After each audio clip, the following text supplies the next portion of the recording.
நீங்கள் சித்ரா பௌர்ணமியன்று வழிபாடு செய்கையில் இந்த கதையை நினைவில் கொள்ளுங்கள்.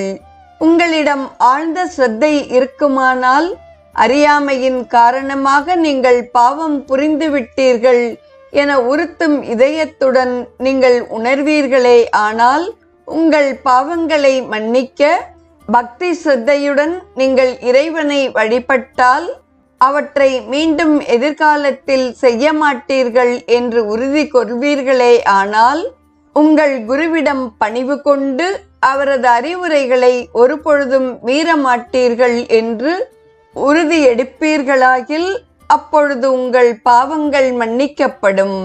இதில் சந்தேகமே கிடையாது. மேற்காணும் இந்திரனின் கதையின் உட்பொருள் இதுவே.